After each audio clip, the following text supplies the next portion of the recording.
listen carefully. Distributions.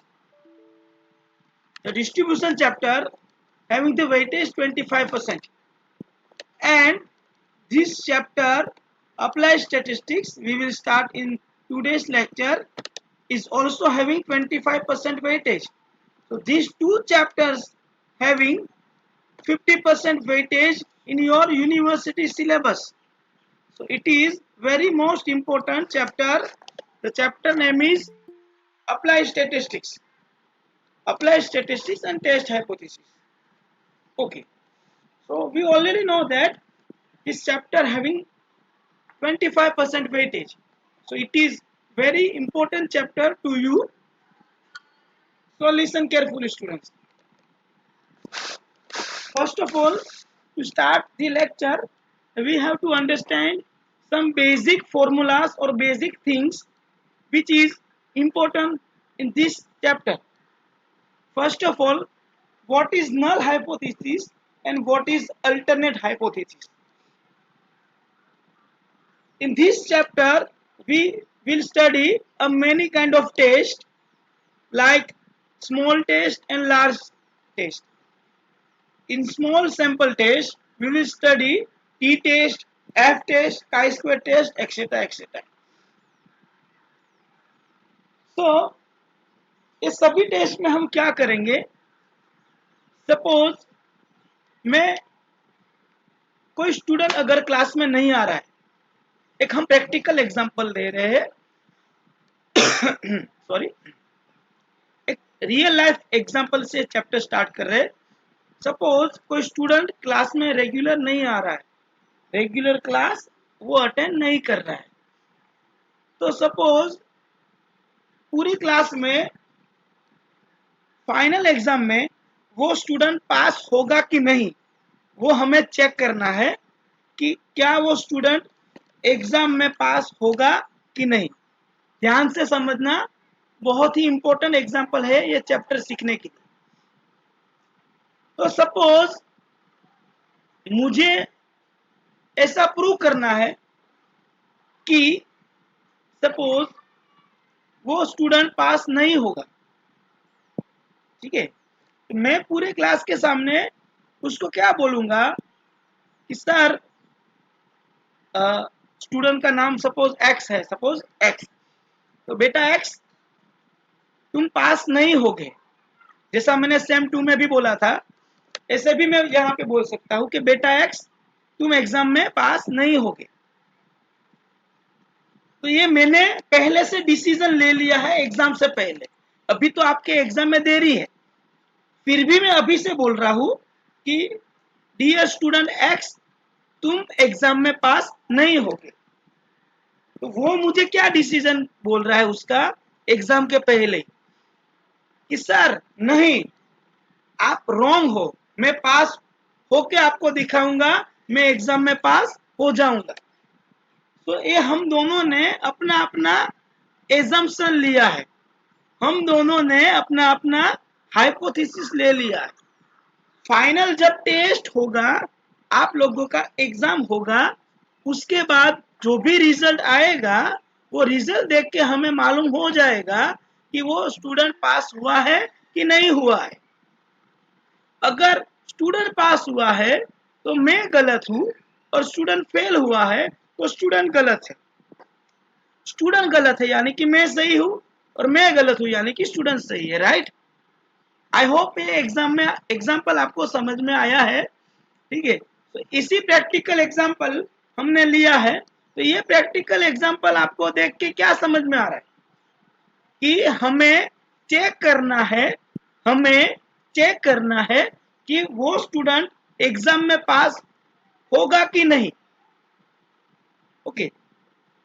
और उसके exam के पहले क्लास में, एग्जाम को तो अभी 1-1.5 महीने का देरी है, तो क्लास में हम दोनों ने एजम्पशन ले लिए. एक एजम्पशन मैंने लिया, एक एजम्पशन स्टूडेंट ने लिया. मैंने क्या एजम्पशन लिया कि तू बेटा पास नहीं होगा, और वो स्टूडेंट ने क्या एजम्पशन लिया, ना सर मैं पास होके दिखाऊंगा, मैं पास हो जाऊंगा. तो इसी को हाइपोथेसिस बोलते हैं. कोई भी अगर टेस्ट करेंगे उसके पहले कोई एजम्पशन करेंगे तो वो एजम्पशन को हाइपोथेसिस बोलते हैं। और इस पूरे चैप्टर में एक ही चीज करने वाले सभी मेथड में, हम पहले हाइपोथेसिस हमारा एजम्पशन ले लेंगे और उसके बाद टेस्ट करेंगे और वो टेस्ट में किसका हाइपोथेसिस एजम्पशन सही है वो हम चेक करेंगे। ठीक है, और सबसे पहले एग्जांपल ले लेते हैं। देखो यहाँ पे सपोज कोई भी एक एग्जांपल ले लेते हैं। इसमें क्या करना है, देखो इसके अंदर एक पूरा कैलकुलेशन नहीं देखो, सिर्फ क्वेश्चन को देखो। अभी ये चैप्टर का इंट्रोडक्शन मैं आपको दे रहा हूं, चैप्टर स्टार्ट भी नहीं किया है, चैप्टर का इंट्रोडक्शन दे रहा हूं। ध्यान से चैप्टर को देखना।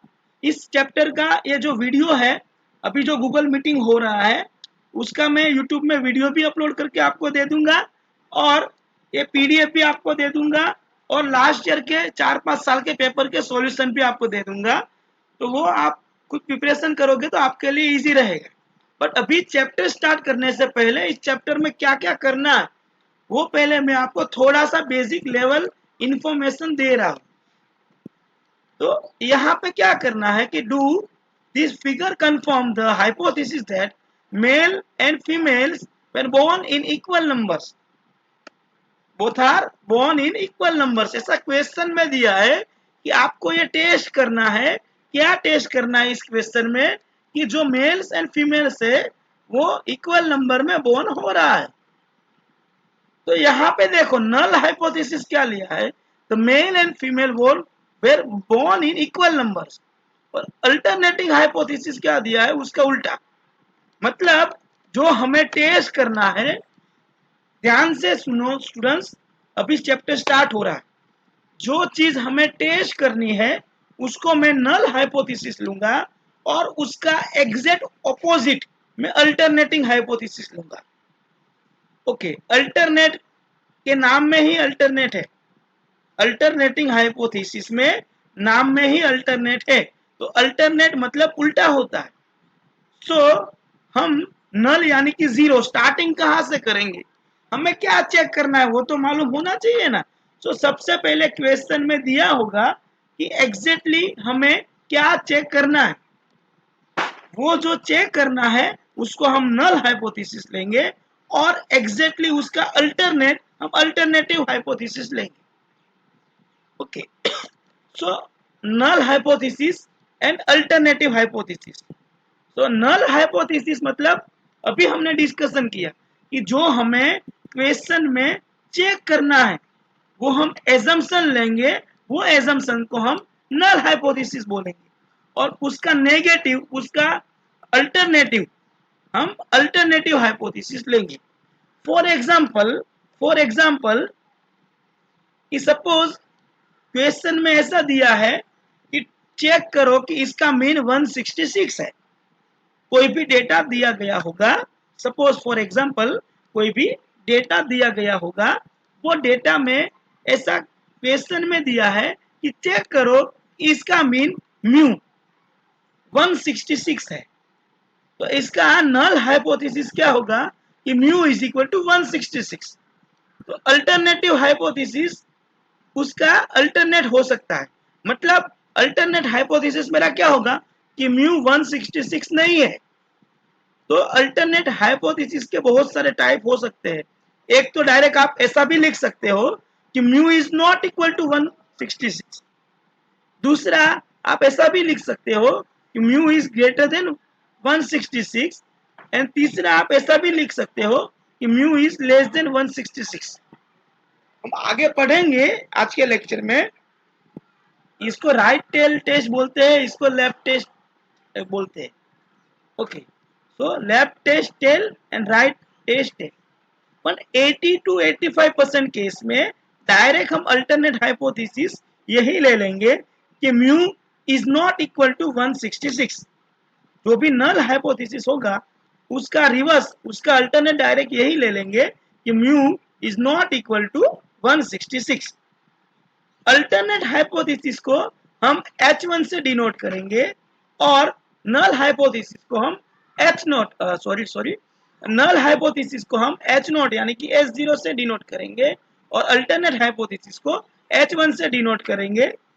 ओके, सो हमें यहाँ पे चेक करना है कि म्यू इज इक्वल टू 166।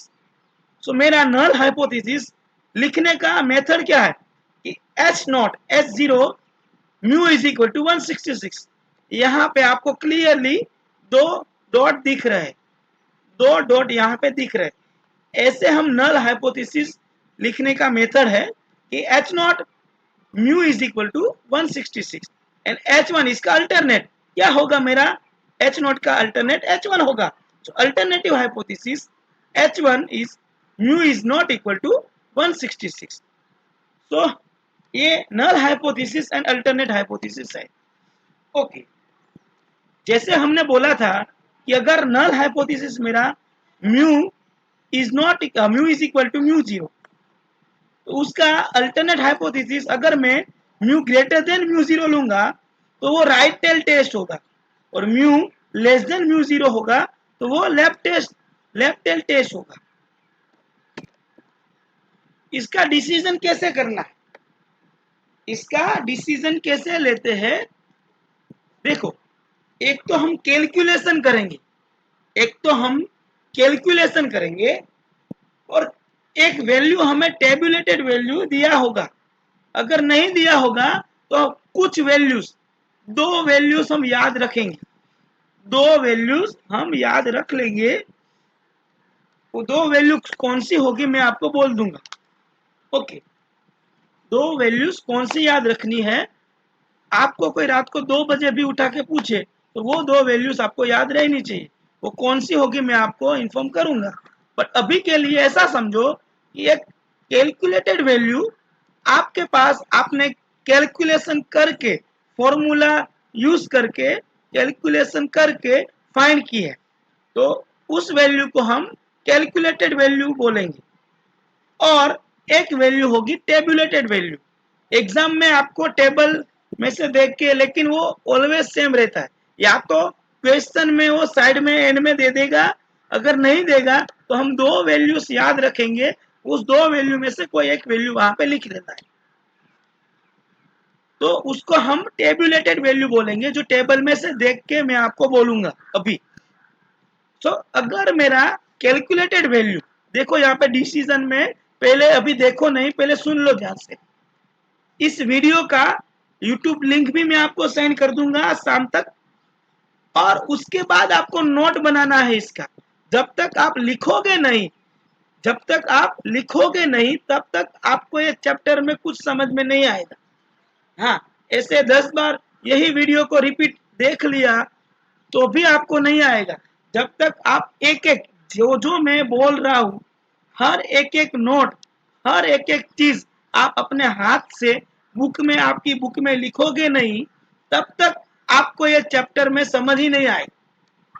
तो अभी तो आपको इस चैप्टर में 30 to 40% ही समझ में आएगा, बट जब आप कल, आज शाम को, आज रात को स्टार्टिंग से वीडियो देखोगे, उसके बाद जो जो मैं बोल रहा हूं वो अपनी बुक में लिखते जाओगे। फॉर एग्जाम्पल अभी मैंने ये बोला, तो ये बोला, जो मैंने बोला वो भी लिखना है, ये दोनों डेफिनेशन भी लिखना है, ये भी लिखना है, ये भी लिखना है। अभी मैं ये आपको एक्सप्लेन कर रहा हूं, तो पहले मैं आपको एक्सप्लेन करने के लिए जो मैं अभी बोला कि भाई कैलकुलेटेड वैल्यू क्या होती है, कि जो हम कैलकुलेशन करके हम फाइंड करते हैं, तो वो सब आपको नोट करना है, बुक में लिखना है।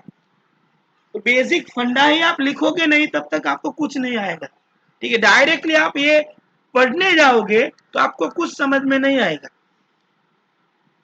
तो देखो, एक होता है कैलकुलेटेड वैल्यू। कैलकुलेटेड वैल्यू क्या होता है, जो हम फॉर्मूला यूज करेंगे और फॉर्मूला का यूज करने के बाद जो कैलकुलेशन करके हमने फाइनल आंसर फाइंड किया है, तो उस आंसर को हम कैलकुलेटेड वैल्यू बोलेंगे।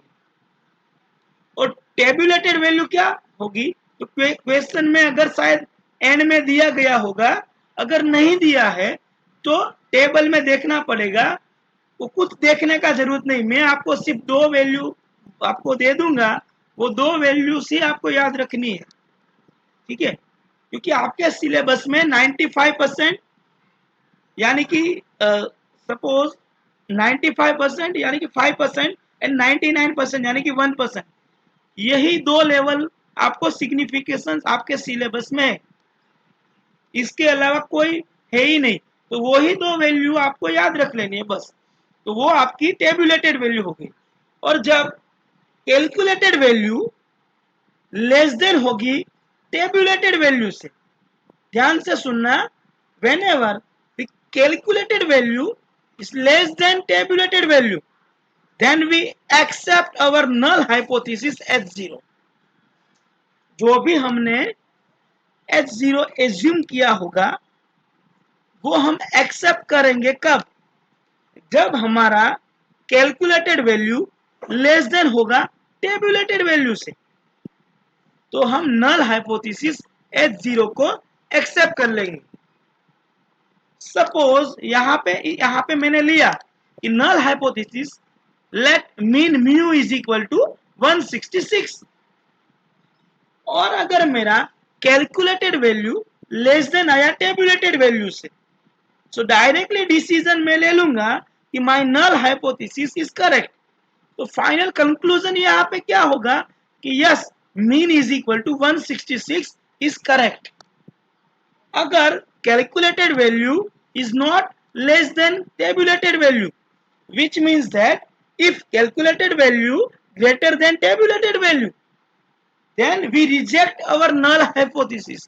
मतलब हमारा h नॉट null hypothesis गलत है, it is wrong। so mu is not equal to 166 is our decision, is our conclusion। I hope you understand it। so देखो एक बार मैं पढ़ लेता हूं, डिसीजन कैसे लेते हैं, फाइनल कंक्लूजन, फाइनल डिसीजन कि we have to compare the calculated value of z। अभी यहाँ पे z होगा, आगे आगे टेस्ट अलग अलग आएगा। So we have to compare the calculated value z with the tabulated value z alpha. मतलब जो हमने कैलकुलेशन करके फाइंड किया है वैल्यू z का, और टेबुलेटेड वैल्यू z अल्फा जो आप जानते हो, सपोज आप जानते ही हो, तो z एंड z अल्फा दो वैल्यू आपके पास है। And if z mode z less than z alpha, यहां पे देखो मोड किया गया है, आपको यहां पे दिख नहीं रहा होगा अभी गूगल मीटिंग में लेक्चर में, तो पीडीएफ तो मैं आपको दे ही देने वाला हूं, उसमें यहाँ पे मोड दिख जाएगा। तो यहाँ नहीं दिखा है तो यहाँ देखो मैंने पेन से भी लिख के स्कैन किया है, तो यहाँ पे मोड दिख रहा है।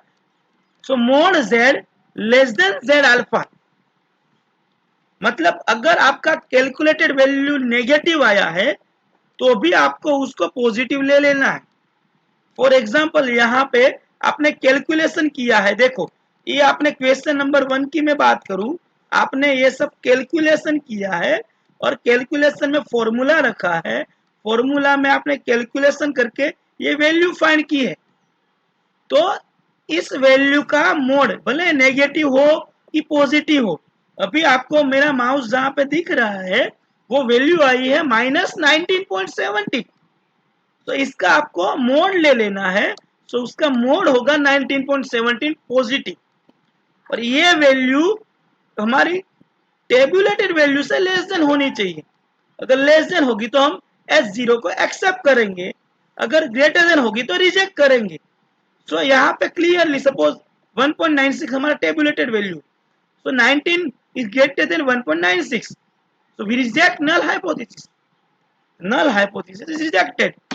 ओके, सो क्या करेंगे, इफ मोड z, मोड लेना कंपलसरी है ऑलवेज, इसको भी नोट कर देना, मोड लेना ऑलवेज कंपलसरी है।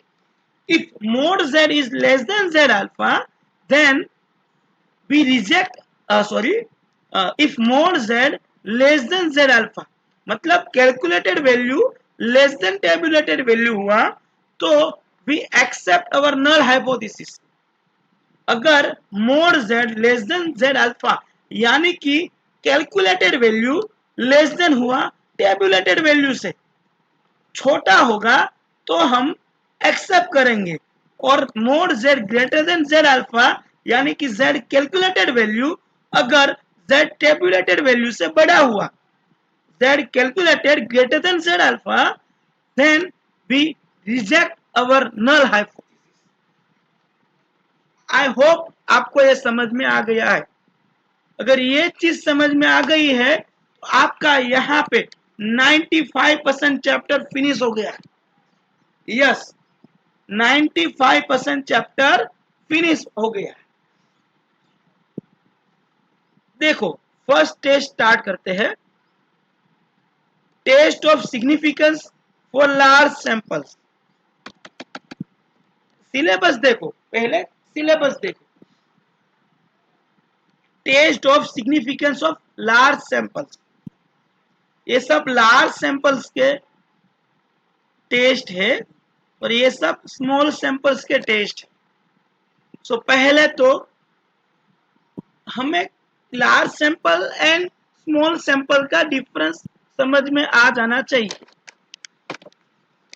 आप सबको मालूम होगा कि कुछ कुछ समय में आपके घर पे गवर्नमेंट से एक बंदा आता है कि भाई आपके घर में कितने बंदे कितने पीपल्स यहाँ पे रह रहे हैं, आपकी मंथली इनकम कितनी है, कोई है जिसको पोलियो है, कोई है जिसको बुखार है। क्यों? वो लोग रिसर्च करते हैं, वो लोग गवर्नमेंट की ओर से रिसर्च करते हैं। तो रिसर्च करने का बेसिकली फंडामेंटल रिसर्च करने का कुछ मेथड है। ये चैप्टर अगर आप आगे इन फ्यूचर रिसर्च करने के लिए आपका किसी का भी प्लान है तो ये chapter very very most important है आपके लिए। देखो, मुझे जानना है अभी मुझे आज की तारीख में सपोज मैं इस देश का प्राइम मिनिस्टर हूं, सपोज मैं इस देश का प्राइम मिनिस्टर हूं, तो अगर मुझे जानना है कि आज के दिन आज की तारीख में पूरे इंडिया में कितने लोगों को डेंगू है, कितने लोगों को डेंगू है, तो क्या मेरे आदमी पूरे 150 करोड़ लोगों को इंक्वायरी करेंगे, 150 करोड़ लोगों को, या घर घर पूछने जाएंगे, हर एक पर्सन को पूछेंगे कि क्या आपको डेंगू है, डेंगू नहीं है? इट इज नॉट पॉसिबल ना। उसका कॉस्ट तो बहुत जाएगा, टाइम भी उसमें बहुत जाएगा। So it is not possible to visit each and every person in my country. एक साथ एक ही दिन में 150 करोड़ लोगों को मिलना पॉसिबल नहीं है। तो क्या करेंगे? कुछ सैंपल्स लेंगे कि भाई कुछ सैंपल्स लेंगे भाई पूरे, सपोज सूरत सिटी की बात करूं मैं, तो सूरत सिटी में कुछ अलग अलग एरिया वाइज सैंपल मैं लूंगा और वो सैंपल का रिजल्ट होगा पूरे नेशन के रीजन से। यही है, यस यही है। मुझे जानना है कि भाई जीटीयू के एग्जाम के लिए हमारे बच्चे होशियार है कि नहीं, सपोज आपकी कॉलेज के बच्चे होशियार है कि नहीं, तो मैं क्या करूंगा कि रैंडमली 10-15 बच्चों को कुछ क्वेश्चन करूंगा। ऐसा तो नहीं मैं हर एक स्टूडेंट को क्वेश्चन करूंगा। अगर वो 15-20 स्टूडेंट में से सब स्टूडेंट ने पॉजिटिव रिस्पॉन्स दिया तो मैं डायरेक्टली क्लेम कर दूंगा हाँ इस कॉलेज के स्टूडेंट्स अच्छे हैं। और वो 15 के 15, 20 के 20 स्टूडेंट नालायक रहे, कोई जवाब नहीं दिया ओके, तो मैं ऐसा क्लेम कर दूंगा कि इस कॉलेज के बच्चे पढ़ने में ध्यान नहीं दे रहे।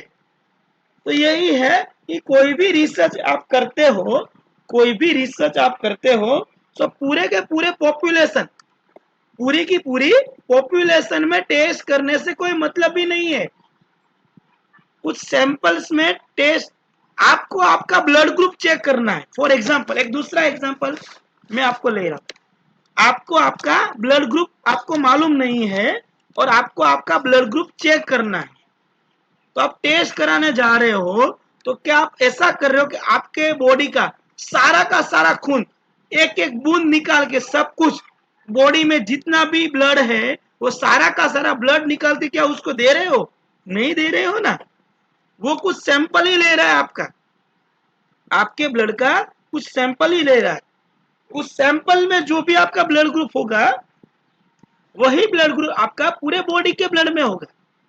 ओके, तो कोई भी टेस्ट भी करते हैं ना तो वो ऑलवेज सैंपल में करते हैं। So sample is most important to research और to anything we have to claim that XYZ is something और समथिंग। सो वो सारी की सारी पॉपुलेशन पे टेस्ट नहीं करते, सैंपल पे टेस्ट करें। तो सैंपल साइज इज इंपॉर्टेंट। तो सैंपल साइज को यहाँ पे दो टाइप में डिस्ट्रीब्यूशन किया है इस चैप्टर में कि suppose 30 and greater than 30 then it is large sample, ये वर्ल्ड वाइड एक्सेप्टेड है तो we have to also accept it. Suppose n greater than 30 हुआ तो 30 नहीं 30 if n greater than 30 then it is a sample size is called large sample, and if n less than 30 n की size sample size 30 से कम हुई तो वो small sample रहेगा। और स्मॉल सैंपल के लिए हम तीन टेस्ट ही यूज करेंगे, T test, F test and chi square test. बाकी सारी टेस्ट लास्ट सैंपल के लिए। तो ये भी एक नोट करने की थिंग है कि भाई स्मॉल टेस्ट में कौन कौन से टेस्ट, स्मॉल सैंपल में कौन कौन से टेस्ट होने चाहिए। तो n लेस देन 30 हुआ तो वो स्मॉल टेस्ट रहेगा और उसमें हम T test, F test and chi square test, यहाँ पे लिखा ही है देखो, T test, F test and chi square test, ये तीन टेस्ट स्मॉल सैंपल में हम करते हैं और लार्ज सैंपल में बाकी सब टेस्ट करते हैं। तो यहाँ पे देखो test of significance for large sample. तो लार्ज सैंपल की फर्स्ट टेस्ट है,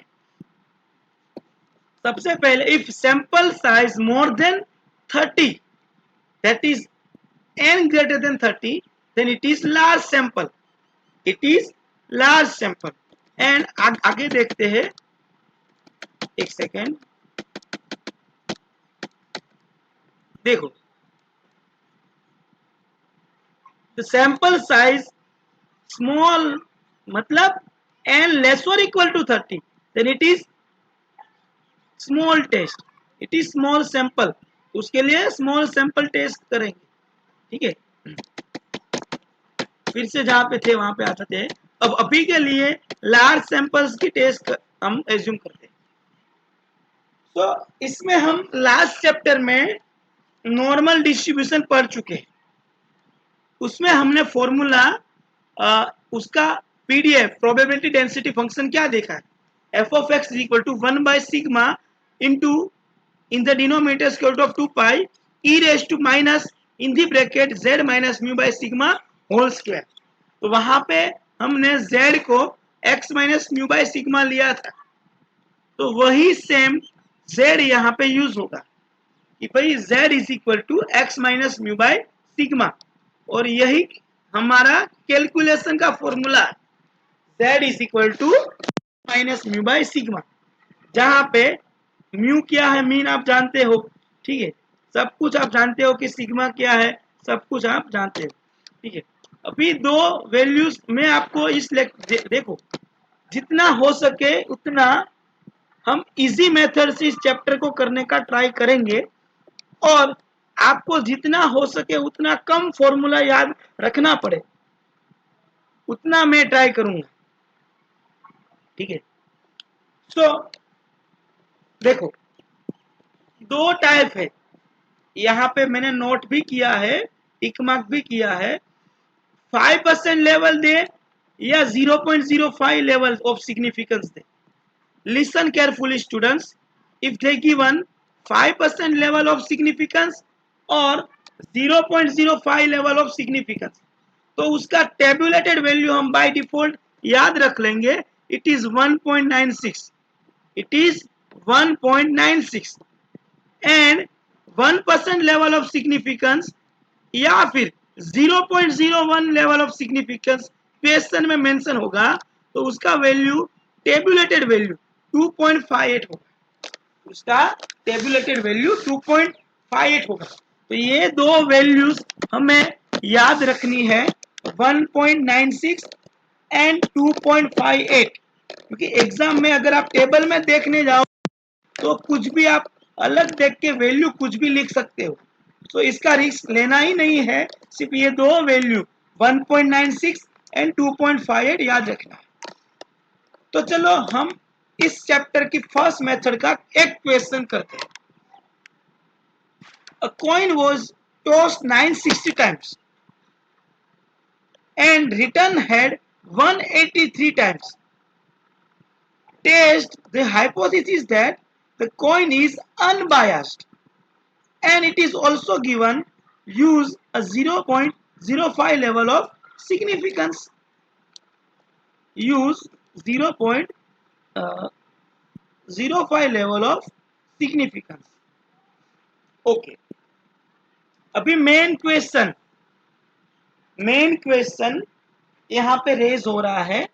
हर एक चीज आपको क्लियर हो जाएगी इस लेक्चर में, और एक ही मेथड आपको अगर आ गई, बाकी सब मेथड आपको इजीली समझ में आ गया।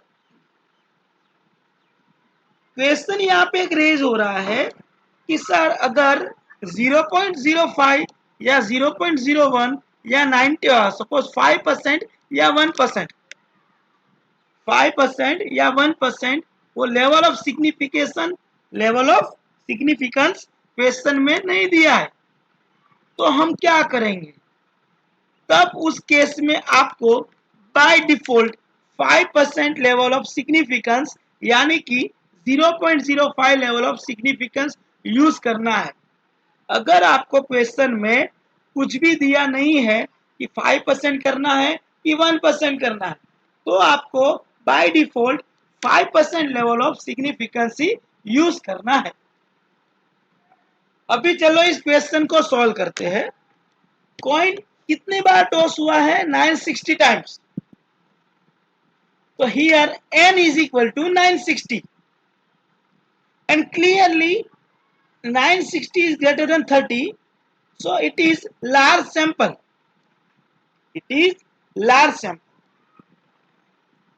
And हेड कितनी बार आ रहा है?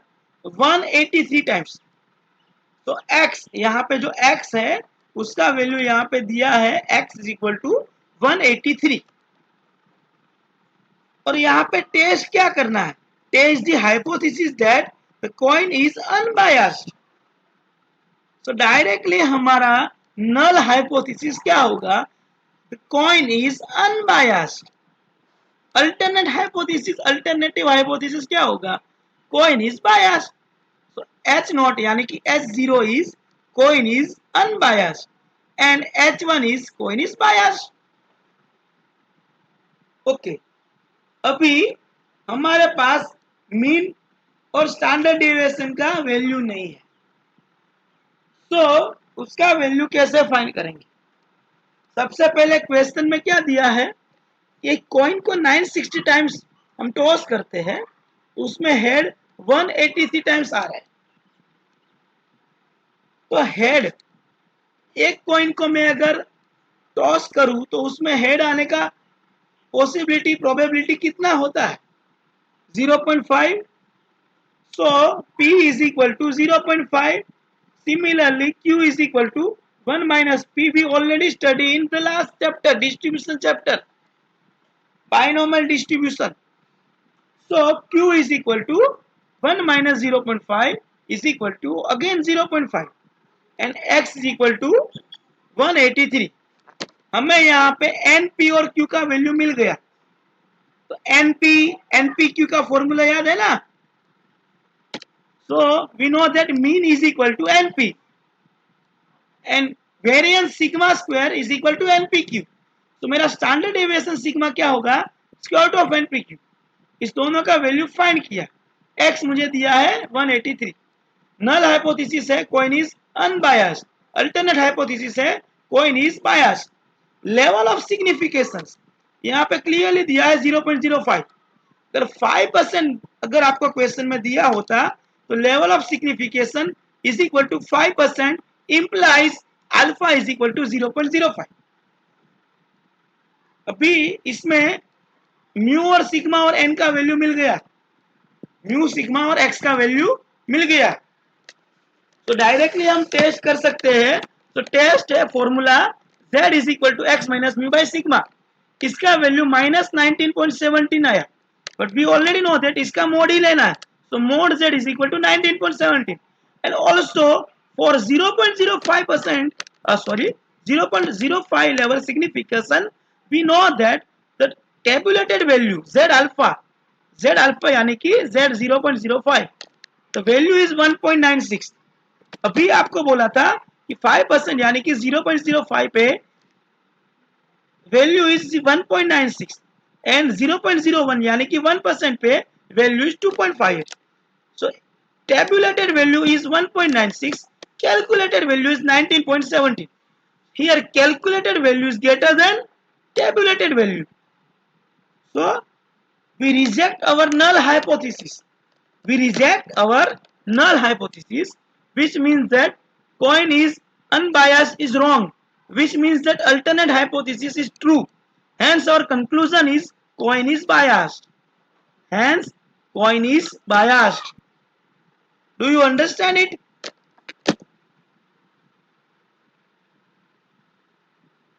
Hello?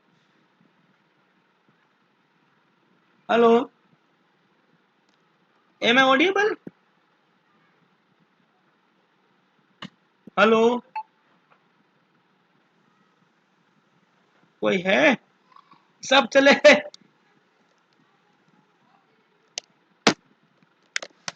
You are offline?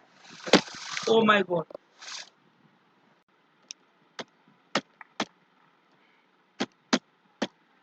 Sorry, actually society में कुछ शॉर्ट सर्किट हुआ था, तो पूरी सोसाइटी में लाइट चली गई थी और हमारे घर पे भी लाइट चली गई थी। बट मेरे रूम में ऐसा सिस्टम है कि लाइट और फैन तो चालू ही रहेगा, बट जो वाईफाई है वो दूसरे रूम में है, जो वाईफाई है वो दूसरे रूम में है, तो मुझे मालूम ही नहीं चला कि मैं ऑफलाइन हो गया। तो चलो ये यहाँ से कंटिन्यू करते हैं। हमने देखा है कि what is null hypothesis, what is alternative hypothesis, ये टेस्ट कैसे करते, क्लेम कैसे करते, एक्सेट्रा एक्सेट्रा। ये सेम क्वेश्चन, दूसरा क्वेश्चन है सेम टू सेम पहले क्वेश्चन जैसा ही है, हो जाएगा आपसे इजी। अब डायरेक्टली हम नेक्स्ट मेथड की तरफ मूव करते हैं। Next method is test of signification for single proportion.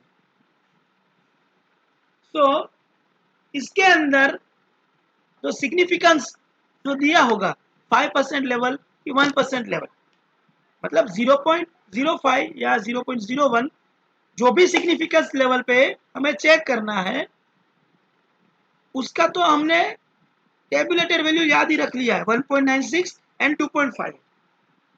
But जब प्रोपोर्शन दिया गया होगा तब हम ये वाला फॉर्मूला यूज करेंगे। फॉर एग्जाम्पल एक एग्जाम्पल हम सिंपल देखें कि देखो यहाँ a sample of 50 shoppers so that 35 of them left without making purchase। मतलब 50 में से 35 परचेस किए बिना ही जा रहे। सो यहाँ पे सैंपल है 50 का, तो सैंपल का प्रपोर्शन क्या होगा? Small p is equal to 35 divide by 50। And population का तो हमें क्वेश्चन में दे दिया गया होगा capital P is equal to 60% यानी कि 0.6। और इसके अंदर जब प्रोपोर्शन दिया गया होगा तब उसका फॉर्मूला होगा small p minus capital P divide by in the square root capital P into capital Q divide by small n। So जहां पे मेरा नल हाइपोथेसिस क्या होगा? नल हाइपोथेसिस जो मुझे कैपिटल पी पॉपुलेशन का प्रोपोर्शन दिया गया होगा वही मैं डायरेक्ट लूंगा। मतलब यहाँ पे नल हाइपोथेसिस मेरा H0 H0 मेरा क्या होगा, capital P is equal to 60%, यानी कि null hypothesis is P is equal to capital P is equal to 0.6, small p मेरा 0.7 है, n का वैल्यू क्वेश्चन में दिया गया होगा, कैपिटल P यहाँ पे 60% यानी कि 0.6 दिया गया, and we know that p plus q is equal to 1, so capital Q is 0.4। तो सब वैल्यूज मुझे मिल गई। उसके बाद हम ये टेस्ट करेंगे, टेस्ट फॉर्मूला अप्लाई करेंगे और हम हमारा कंक्लूजन देंगे। और सभी टेस्ट में सेम चीज ऑब्जर्व करेंगे, इफ कैलकुलेटेड वैल्यू जो हम फॉर्मूला रख के कैलकुलेशन करके फाइंड करेंगे, if calculated value is less than tabulated value. Tabulated value क्या होगी, हमने दो वैल्यूज याद रख ली है, हमने दो वैल्यूज याद रख ली है 5% एंड 1% वाली। एक होगी मेरी 1.96, दूसरी होगी मेरी 2.58। सो 1.96 एंड 2.58 ये दो वैल्यूज मैंने याद रख लिया है। So if calculated value is less than tabulated value, then we accept our null hypothesis. And if calculated value is greater than tabulated value, then we reject our null hypothesis. Okay. देखो यहाँ पे null hypothesis क्या लेना है, जो भी हमें population का प्रोपोर्शन दिया है वो। अल्टरनेटिव हाइपोथेसिस उसका अल्टरनेट लेना है। सपोज यहाँ पे p is equal to, suppose कोई एग्जांपल ले रहे हैं 95% यहाँ पे दिया है, मतलब p इज इक्वल टू 0.95, तो p is equal to 0.95, alternate उसका अल्टरनेट होगा। तो 0.95 नहीं है, p is not equal to 0.95, या तो p ग्रेटर देन 0.95 या p लेस देन 0.95। कब कब ये राइट टेस्ट लेना है, कब लेफ्ट टेस्ट लेना है और कब ये लेना है, वो सब क्वेश्चन में दिया होगा। कुछ भी इसमें रॉकेट साइंस नहीं है। फॉर एग्जाम्पल यहाँ पे दिया एटलीस्ट 95%, डायरेक्टली हम अल्टरनेट हाइपोथेसिस ले लेंगे, p is less then 0.9, p is less then 0.9। यहाँ पे एटलीस्ट या एटमोस्ट ऐसा कुछ दिया ही नहीं है इस क्वेश्चन में, एटलीस्ट या एटमोस्ट ऐसा कुछ दिया ही नहीं है। तो हम directly p is not equal to 0.5 ले लेंगे। I hope the fundamental is clear to you.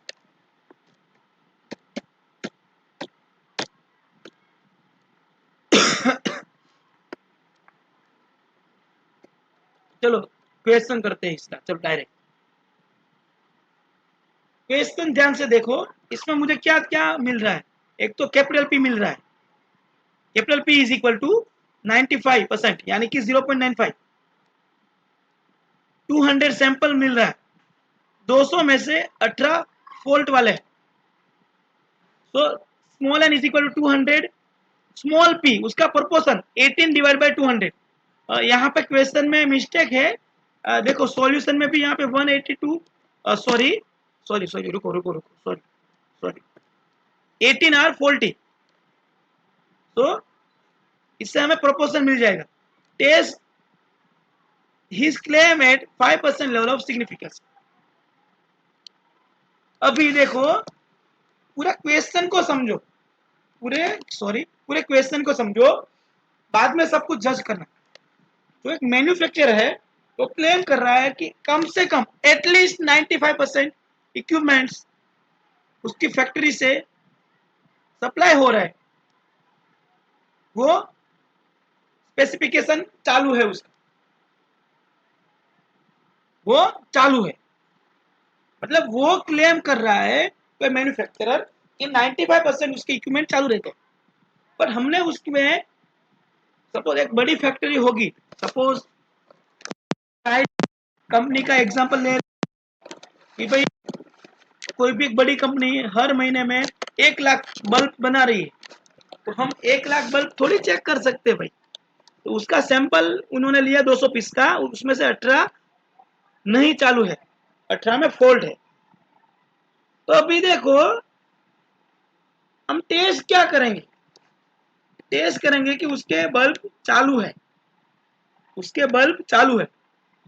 तो जो प्रपोर्शन यहाँ पे दिया है उसमें 18 तो फॉल्टी है ऐसा दिया है, तो कितने चालू है, 200 में से कितने चालू है, तो वो 200 में से 18 अगर नहीं चालू है, 200 में से कितने चालू हो गए, 200 minus 18, so it is 182, it is 182.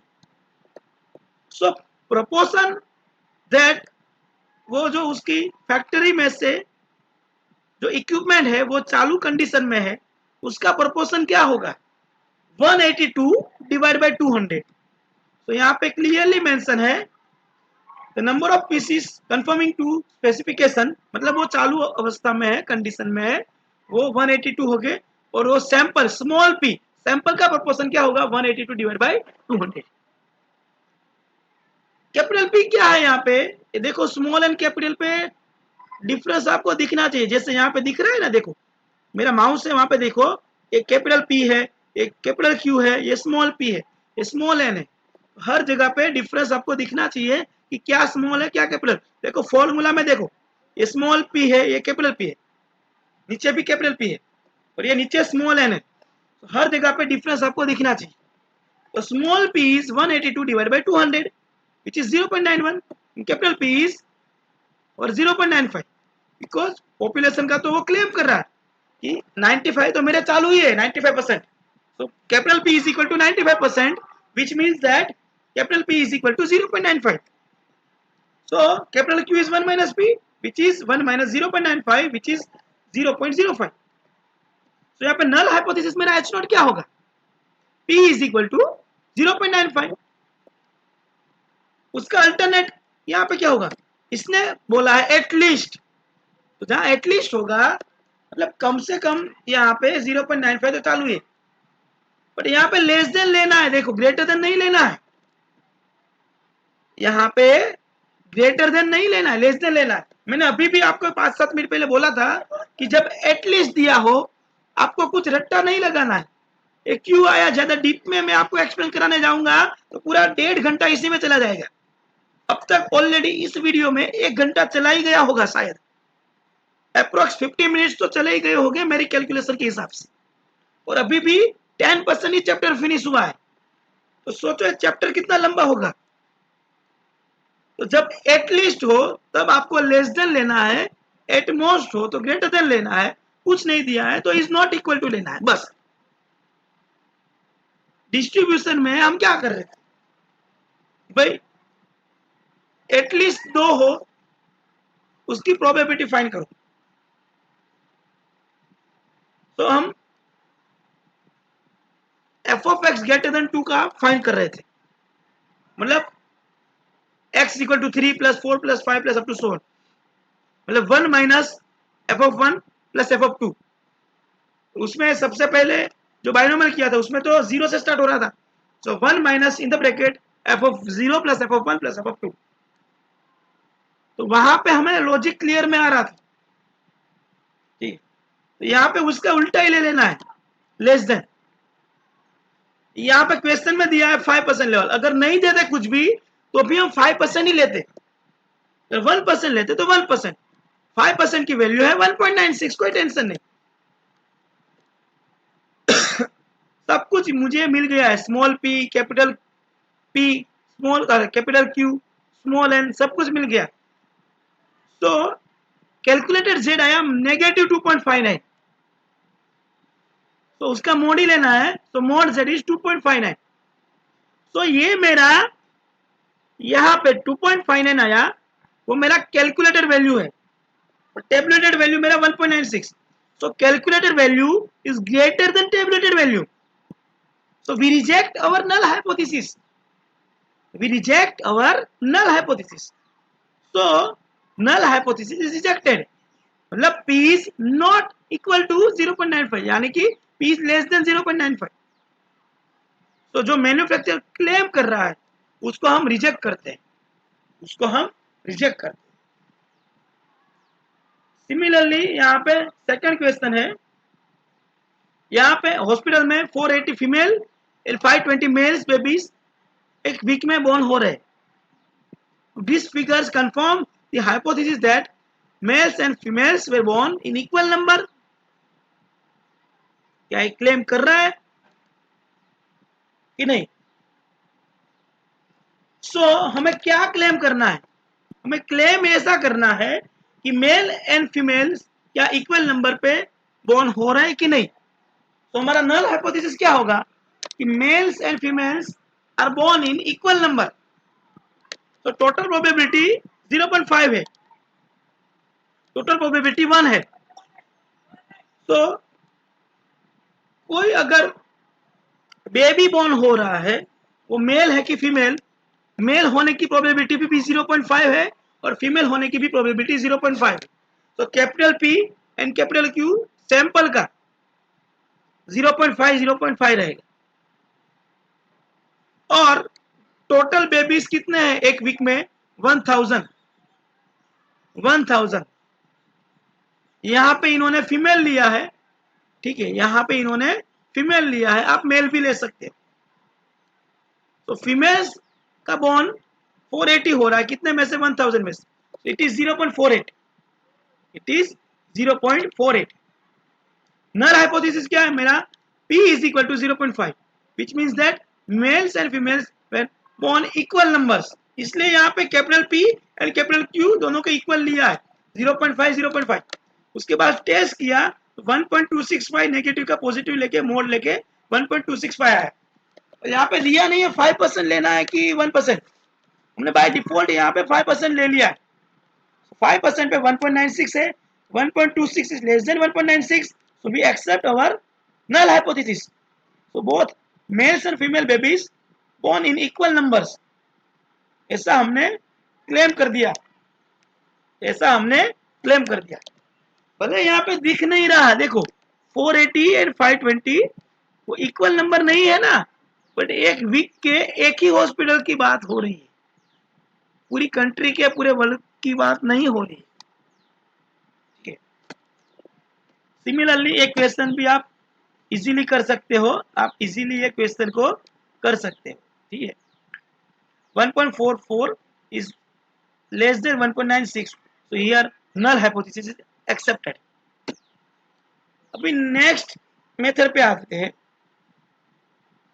कि जब क्वेश्चन के अंदर जब हमें मीन का वैल्यू दे दिया है, क्लियरली मीन का वैल्यू दे दिया है। सबसे पहले तो अब तक हमने दो मेथड किया है, वो दोनों मेथड कौन सी है? उसमें सैंपल साइज ग्रेटर देन 30 है, मतलब वो लार्ज सैंपल की टेस्ट सबकी है। तो ये भी लार्ज सैंपल की ही। सैंपल का मीन जो सैंपल का मीन है एक्स बार है और पॉपुलेशन का मीन जो है वो म्यू है। तो यहाँ पे जो आपको एक्स बार दिख रहा है वो मीन ऑफ सैंपल है एंड म्यू जो दिख रहा है उसका मतलब पॉपुलेशन मीन है। देखो क्वेश्चन में देखो, रैंडम सैंपल ऑफ 100 इंडियंस, तो सैंपल साइज दिया है तो small n is equal to 100। Average life, ये सैंपल का एवरेज लाइफ है 71.8। तो सैंपल का मीन मतलब एक्स बार, सैंपल का स्टैंडर्ड डेविएशन दिया है, सैंपल का स्टैंडर्ड डेविएशन दिया। तो क्वेश्चन के अंदर सब कुछ मेंशन होगा। अब यहां पे देखो 2 टाइप्स के फॉर्मूला सेम ही है, बट जब आपको पॉपुलेशन का स्टैंडर्ड डेविएशन सिग्मा दिया होगा तब हम सिग्मा ही लिखेंगे। X bar minus mu by sigma के बदले यहाँ पे जब मीन दे दिया गया होगा तब हम x bar minus mu by sigma by root n लिखेंगे। और जब पॉपुलेशन का स्टैंडर्ड डेविएशन के बदले सैंपल का स्टैंडर्ड डेविएशन दिया होगा तब हम सिग्मा के बदले एस लिखेंगे। बस नोटेशन अलग अलग होना चाहिए। Capital n population size, small n मेरा सैंपल साइज, सैंपल का मीन एक्स बार, पॉपुलेशन का मीन म्यू, पॉपुलेशन का मेरा स्टैंडर्ड डेविएशन सिग्मा, सैंपल का मेरा स्टैंडर्ड डेविएशन एस। ओके, तो देखो क्वेश्चन में सब कुछ मेंशन ही है, क्वेश्चन में सब कुछ मेंशन ही है। तो जब मीन दे दिए गए होंगे एक्स बार एंड म्यू, तब हम डायरेक्टली क्वेश्चन में जब मीन, दोनों मीन, पॉपुलेशन के मीन एंड सैंपल के मीन दे दिए गए होंगे, तो डायरेक्टली ये वाला फॉर्मूला यूज करेंगे। और साथ में स्टैंडर्ड डेविएशन भी दिया होगा, साथ में स्टैंडर्ड डेविएशन भी दिया गया होगा। अगर स्टैंडर्ड डेविएशन नहीं दिया गया होगा सॉरी, तो कुछ ऐसी चीज दे दी होगी आपको जिससे आप स्टैंडर्ड डेविएशन फाइंड कर सकते हो, जिससे आप स्टैंडर्ड डेविएशन फाइंड कर सकते हो। बट मेन थिंग इंपॉर्टेंट इस मेथड में क्या है कि जब आपको दोनों मीन, पॉपुलेशन के और सैंपल के, वो दोनों मीन दे दिए हैं, तब आप null hypothesis and alternative hypothesis, by default आपको mu is equal to mu naught and mu is not equal to mu naught. Suppose आपको पॉपुलेशन का मीन 70 दे दिया है सपोज, तो mu is equal to 70 and mu is not equal to 70, ये आपका null hypothesis and alternative hypothesis होगा। Same method यहां पे फॉलो करेंगे हर टेस्ट में। इफ और calculator value is less than tabulated value, calculated value is less than tabulated value, then we accept our null hypothesis. And if calculated value is not less than our tabulated value, then we reject our null hypothesis. देखो यहाँ mention ही, यहाँ पे mention ही, तो 5% का tabulated value 1.96, 1% का 2.5।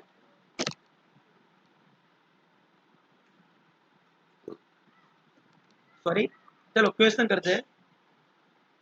Random sample of 100 Indians, मतलब sample लिया है 100 इंडियंस का, यहाँ पे सैंपल ले लिया है, तो सैंपल साइज यहाँ पे small n is equal to 100 दिया गया है, और उसका एवरेज लाइफ मतलब उसका मीन दे दिया है 71.8, मतलब एक्स बार यहाँ पे सैंपल का मीन 71.8 है विथ स्टैंडर्ड डेविएशन। किसका स्टैंडर्ड डेविएशन ये है? रैंडम सैंपल का ही है, तो s is equal to 8.9. It can be concluded that average lifespan of Indians is 70 years. India में जितने भी पर्सन है, क्या उसकी एवरेज लाइफ 17 साल है? तो ये पॉपुलेशन का मीन दिया है mu, so mu is equal to 70 years. By default मुझे यहाँ पे क्वेश्चन में देखो ये चार चीजें दी है, बाय डिफॉल्ट मेरा नल हाइपोथेसिस क्या होगा? Mu is equal to 70। Alternate hypothesis mu is not equal to 70। यहाँ पे स्मॉल एस दिया है, पहले तो एक्स बार एंड म्यू दोनों दिया है, तो यही वाला फॉर्मूला यूज होगा, और सिग्मा नहीं दिया, एस दिया है, तो ये वाला इसमें एस होगा। इसका वैल्यू 2.02 आया, वो 2.02 कुछ भी नहीं दिया है तो 5% पे लेंगे, कुछ भी नहीं दिया है तो देखो यहाँ पे एजम्पशन लिया है, देखो assumption alpha is equal to 0.05 यानी कि 5%, कुछ नहीं दिया है तो हम 5% लेके एज्यूम करके क्वेश्चन को सॉल्व करेंगे। So 2.02 is greater than 1.96, then we reject our null hypothesis at 5% level of significance, which means our alternate hypothesis is true. It means that our alternate hypothesis is true. So mu is not equal to 70 years is correct. मतलब mu is equal to 70 years is wrong. मतलब average Indians का 70 years जो है average life span, तो okay, तो वो गलत है। इससे हमने ये कैलकुलेशन करके प्रूव किया। सिमिलरली दूसरा क्वेश्चन आप कर सकते हो, इजीली कर सकते हो, ठीक है। सिमिलरली तीसरा क्वेश्चन यहाँ पे सिग्मा दिया है क्वेश्चन के अंदर, यहाँ पे क्वेश्चन के अंदर सिग्मा दिया है, आप इजीली कर सकते हो, ठीक है। नेक्स्ट मेथड, आपको क्वेश्चन के अंदर दो सैंपल साइज दी गई होगी, आपको क्वेश्चन के अंदर दो सैंपल साइज दी गई होगी और दो मीन सैंपल के दिए गए हो। यहाँ पे पॉपुलेशन का मीन आपको नहीं दिया गया होगा, बट पॉपुलेशन के स्टैंडर्ड डिविएशन अगर दिए गए होंगे तो ये फॉर्मूला यूज करेंगे। अगर सैंपल के स्टैंडर्ड डिविएशन दिए गए होंगे, पॉपुलेशन के नहीं, तो सिग्मा 1 सिग्मा 2 के बदले S1 S2 रिप्लेस हो जाएगा उसका स्क्वायर। देखो यहाँ पे मेंशन ही सब कुछ। Same method, same situation, same condition, सब कुछ फॉलो करना है, बट क्वेश्चन में क्या दिया गया है उसके अकॉर्डिंग हमारा फॉर्मूला चेंज हो जाएगा। यहाँ पे दो मीन दिए गए होंगे तो ये वाला फॉर्मूला दिए लेके हम कैलकुलेशन करेंगे। देखो, test the signification of difference between means of two normal population with the same standard deviation the following data. मतलब यहाँ पे आपको मीन, स्टैंडर्ड डेविएशन एंड दो सैंपल की साइज दिया है। तो स्टैंडर्ड डेविएशन आपको सैंपल का दिया है, मीन आपको सैंपल का दिया है, और ये दो साइज सैंपल की है। ये यहां तक क्वेश्चन है। तो सैंपल 1 की साइज 100, सैंपल 2 की size 200, n1 is equal to 100, n2 is equal to 200, x1 bar is equal to 64, x2 bar is equal to 67, s1 is equal to 6, s2 is equal to 8। सब कुछ formula use किया, -3.31 आया, उसका mode लेंगे, mode z calculated value मेरा 3.31 positive है और यहाँ पे 5% एज्यूम करके ले लिया, तो 3.31 इज ग्रेटर देन 1.96, तो null hypothesis is rejected, our null hypothesis is rejected. But यहाँ पे जब दो मीन दिए गए होंगे तब नल हाइपोथेसिस क्या लेना है, μ1 is equal to μ2, μ1 is equal to μ2, यानी कि there is no signification different between two means, दोनों मीन्स में कोई डिफरेंस नहीं है, वो हम नल हाइपोथेसिस लेंगे।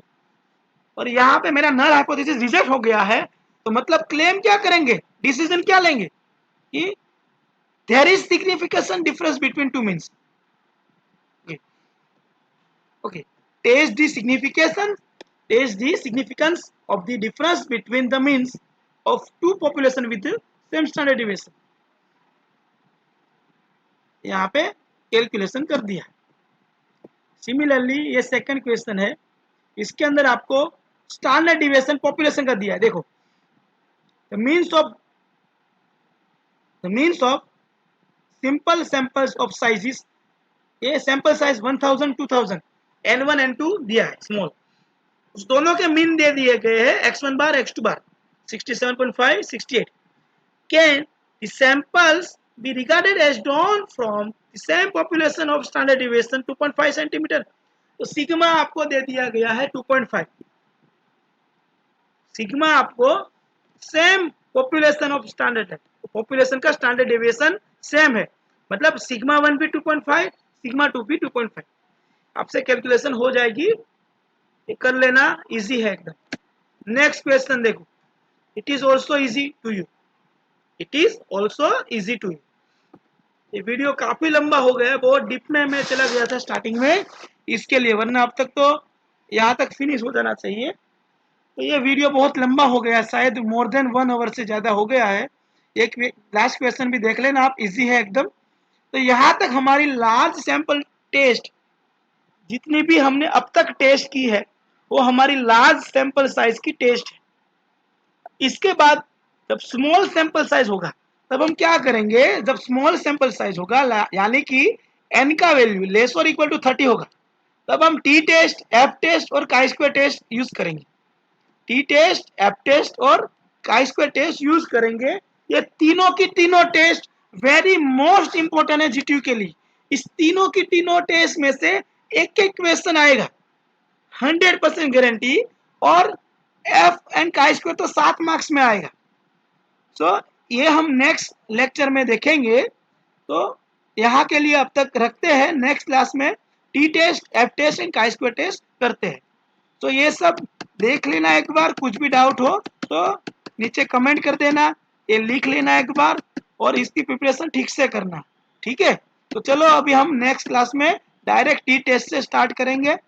देख लो एक बार कैसा कैसा आगे आएगा, भयंकर भयंकर देखने में लगेगा, देखो कितना भयंकर है, लेकिन एकदम इजी है। स्मॉल सैंपल टेस्ट एकदम इजी है। ये मैंने डिफरेंट रेफरेंस बुक्स का यूज किया है यहाँ पे। सो फर्स्ट ऑफ ऑल इस वीडियो में ये जो वीडियो है वो स्टूडेंट्स के अच्छे मार्क्स के लिए है, अच्छे बेनिफिट के लिए है। सो ये मैंने रेफरेंस बुक्स डिफरेंट ली है। सो डायरेक्टली तो हम उसका यूज नहीं कर सकते हैं, बट आपको अच्छी तरीके से समझ में आए तो अलग अलग डिफरेंट देखो ये अलग रेफरेंस बुक है और यहाँ से शायद यहाँ से अलग रेफरेंस बुक स्टार्ट हो रही है। ठीक है, तो अलग अलग रेफरेंस बुक्स का यूज करके ये चैप्टर मैंने आपको कराया है और अभी ये पार्ट 1 ही है। पार्ट 2 हम नेक्स्ट क्लास में देखेंगे। स्मॉल टेस्ट, इसमें हम test, T test, F test and chi square test use करेंगे। तो चलो मिलते हैं नेक्स्ट क्लास में।